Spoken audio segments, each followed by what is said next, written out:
Dona Eximar, ela sofre de câncer da tireoide, foi submetida a uma cirurgia no intestino. Ela, senhor ministro Carlos Lupe, foi à agência do INSS quando soube que estava sendo roubada para informar, se o senhor me permite, que R$ 77,86 estavam sendo tirados do seu benefício. E lhe disseram simplesmente que essa era uma entidade de São Paulo, ou seja, nenhum serviço prestado para ela aqui, e que não haveria o que fazer. Dona Eximar, ela é uma de, estima-se o Ministério, 6 milhões de vítimas. Dona Eximar, agora cometi até, eu peço desculpa, até para fechar aqui os dados dela, o valor que ela recebe, em torno de R$ 3.000, mais de 70, quase 80 por mês, faz falta ou não faz, Dona Eximar? Não consigo nem comprar meus remédios. Não consegue pagar os remédios, senhor presidente. Estava dizendo que tem dificuldade para comer.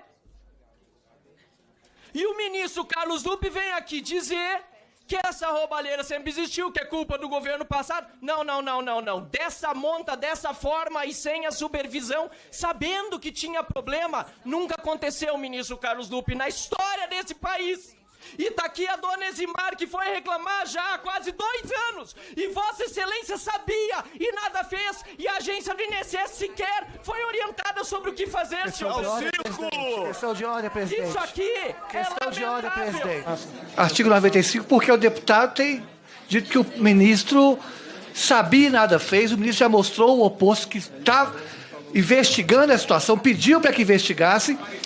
E, além disso, quebra o decoro parlamentar, porque o artigo prevê respeito às autoridades que aqui estão. Presidente Rui, foi dito aqui que o ministro Lupe, e ele falou em sua fala, tinha 40 anos de vida pública. Eu tenho um pouco menos da metade. Mas nesses quase 20 anos, eu lhe garanto que eu conheço o presidente Lupe desde os meus 17. Quem conhece nossa relação, presidente Lupe, falo presidente por ser presidente de partido, sabe que algumas vezes a gente já discordou, colidiu, e eu saí do partido do presidente Lupe há 3 anos. Mas eu queria dizer aqui para a senhora Dona Eximar que, mesmo havendo divergências da nossa relação, eu conheço esse homem que Vossa Excelência gritou, Dona Eximar. Eu conheço e eu lhe garanto da lisura da sua figura enquanto homem público e mais, do seu propósito enquanto homem público. Dona Eximar, talvez a senhora que chegou aqui na porta do plenário, como bem disse o deputado que me antecedeu, estava na porta e pediu para entrar, talvez a senhora tenha se aproximado das pessoas que não defendem a causa que a senhora defende. A senhora se aliou e sentou ao lado de parlamentares que votaram contra o aumento do Auxílio Brasil na pandemia, de R$ 400 para R$ 600, que votaram contra a ampliação do Vale Gás, Dona Eximar, que votaram contra a tarifa social de esgoto e água. Eu queria dizer isso porque o ministro Lupe, ele tem sido um guerreiro na defesa dos aposentados. Ele tem lutado contra o aumento da taxa de juros dos bancos. E isso tem reflexos. Essa matéria diz: Lupe resiste à nova alta do teto de juros do consignado do INSS. Essa outra matéria mostra os juros que são cobrados pelos bancos e mostra a redução durante o governo do ministro Carlos Lupe, que saiu de 2,15, caiu para 1,7 e está estabilizado em 1,8 hoje. Essa outra matéria, Dona Eximar, mostra que Febraban critica Lupe após redução do teto de juros do consignado do INSS. A Febraban são aqueles que representam os bancos, que lucram com os juros desses empréstimos. Eu sou filho de um professor em uma farmacêutica. Meus pais são aposentados. São funcionários públicos aposentados. Tiveram, nesse período, de 2020 até agora, 12 empréstimos consignados e descontos de associações. E essa situação é quase irreversível para eles. Eu digo isso porque eu conheço essa realidade. Agora, dona Elcimar, é muito importante que a senhora, que está aqui nessa comissão, veja quem está do seu lado de fato e quem nunca esteve do seu lado. Muito obrigado, presidente. Presidente, primeiro quero lhe agradecer e pedir para incorporar meu tempo de líder junto com uma inscrição. Agradecer a generosidade de garantir a nossa palavra. Estávamos no enfrentamento lá na Comissão de Constituição e Justiça em defesa do mandato do companheiro Glauber. Cumprimentar o ministro Lupe, cumprimentar o sempre deputado Volney Queiroz, que está aqui conosco, cumprimentar todos que seguem. E eu acho que nós estamos diante de um dos grandes crimes contra o povo brasileiro. Sem dúvida, é um dos crimes sem precedentes no sentido do volume, roubado de milhões de trabalhadores e trabalhadoras aposentados, pensionistas, que já ganham pensões baixíssimas diante das medidas neoliberais ao longo dos anos, né? Se aposenta recebendo 3 salários mínimos e, como não acompanha a inflação, está no final da vida recebendo um salário mínimo e meio e ainda com uma dedução dessas de 70, R$200 por mês, faz muita falta para o remédio, faz muita falta para as contas da casa. Muitos desses aposentados e aposentadas são arrimo de família. Nós estamos falando de um crime absolutamente perverso que atingiu quase 7 milhões. O próprio ministro falou aqui que se estima 7 milhões a partir da amostragem. E eu acho que esse crime perverso tem que ser tratado com a seriedade que merece. É óbvio que 2 erros nunca fazem um acerto. Nós queremos a identificação e a punição de todos os corruptos e o congelamento de todos os bens. Mas eu não posso me calar diante de muitas demagogias. A primeira delas foram alguns paladinos da moral que vieram aqui e esqueceram de falar que esse esquema começou no governo Bolsonaro. A diferença é que nos 4 anos do governo Bolsonaro não teve nenhuma investigação. Foram 4 anos de roubalheira e não teve nenhuma investigação. Mais do que isso, 10 das 11 entidades já enquadradas pela Polícia Federal foram habilitadas durante o governo Bolsonaro. Entidades de fachada. Eu não vou chamar de sindicato, porque não são sindicato. Aqui é quadrilha. Os nomes têm que ser como são. Associação de fachada. Não é associação os que foram, né, identificados como objeto de corrupção, que colocavam na folha de pagamento dos servidores um desconto indevido, nunca autorizado pelos aposentados.